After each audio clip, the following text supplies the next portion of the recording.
where we went in for the 20-week ultrasound for the anatomy scan. The ultrasound where we first knew there was, that Hunter had some issues. My biggest recollection of that ultrasound was that finding out it was another boy.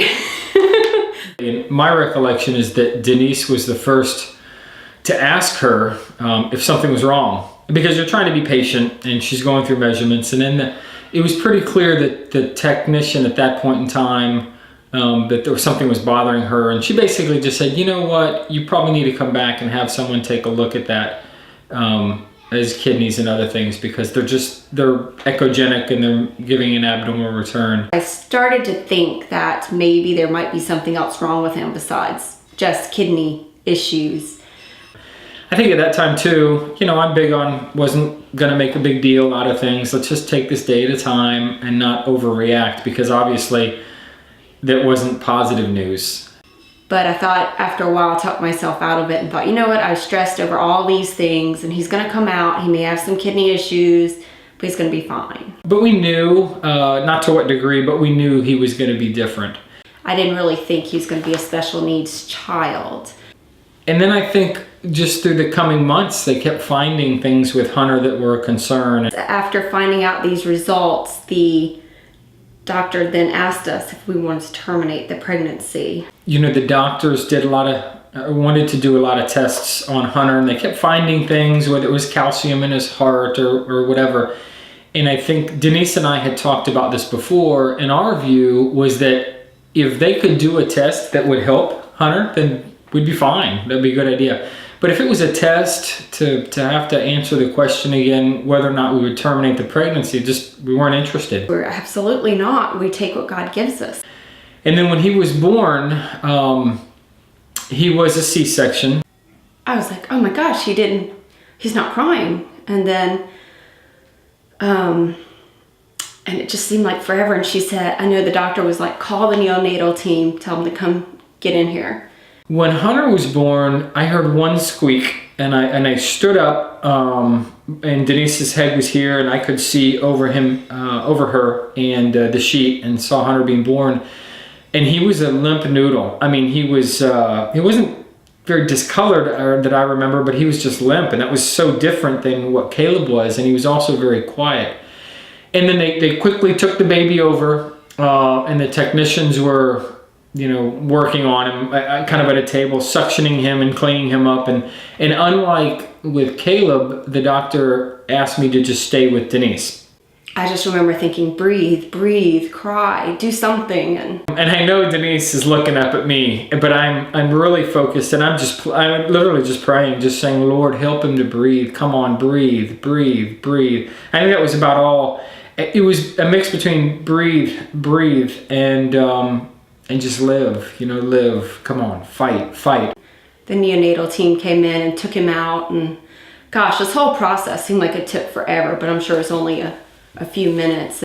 And, I don't know the right answer, but innately you want to fight for life. I mean, and just seeing the child kind of limp and lifeless is a bit alarming, and you're just pleading, come on, fight. And then he does, and they take him out of the room, and then they called Eric and told him he could come out and see the baby. And it's clear to me he's different. Probably the first thing was his ears. He's got very little ears. I call them high speed, low drag, because there's just not a lot there. Then they wheeled Hunter in and this little clear box and with a dome over his head, and they opened this little bitty small little round window that I could stick like 2 fingers in to touch his little hand. And the way he held his hands and did things, and I had almost a scientific approach to it. I wasn't interested in critiquing my child as much as understanding him, because once we got him home, he was our responsibility. And they wheeled me into the NICU, and I got to go see him, and he was under oxygen dome. It had wires all hooked up to him and a heat lamp for his body temperature. But I also remember during that time that God has given us a child, and which is what we wanted. and also knowing that God would not give us more than we could handle. I mean, that's scriptural, and I believe that. Yeah, looking back on it after going visit him in the, in the NICU, I think it's quite funny that I got wheeled in there on a stretcher.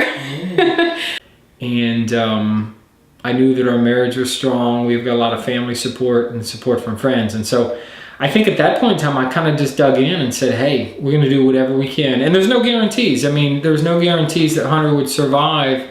But my goal was that we do whatever we could to help him to be healthy and successful. The next several days, it was all these different doctors came and examined him. He had tests done, lab work done. While at the same time, trying to maintain some balance because we have an older son, Caleb. The geneticists were called in because he had some facial abnormalities, or what do they call it, dysmorphies. We have a professional life. We have friends. We've got a commitment to our church and a commitment to our families. And so it didn't mean that everything else could stop. There's too many things that had to be some kind of syndrome. It meant that Hunter was going to fit into our life and dominate our life for a while, but that we still had so many other things in life to do. And the challenge was going to be to maintain some sort of balance. He didn't pass his hearing screenings. Which we couldn't do initially because he stayed at the hospital for several weeks. They weren't going to do anything about the fluid in the kidneys right now. He had frequent surgeries. Saw a heart doctor. They said he had a murmur for a while, but then before we left, that was gone as well. I tell you, the other thing I remember, Hunter didn't eat well. He asphyxiated on his milk all the time, and we all struggled with feeding him. Denise and I and her parents. And at one point, they did a CT scan of his head. I mean, literally, I would get up in the morning to feed him before going to work.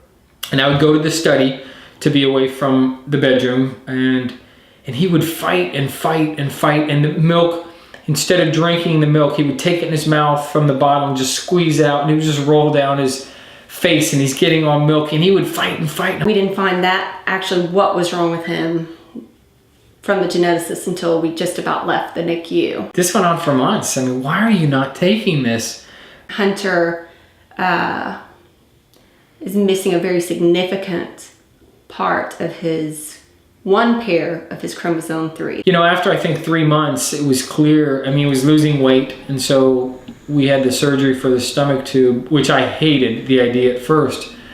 But it ended up being a blessing because he gained weight, he got bigger, he got stronger. And the next steps after finding out about the chromosome 3 was to see what genes are in this area and what does that mean for Hunter long term.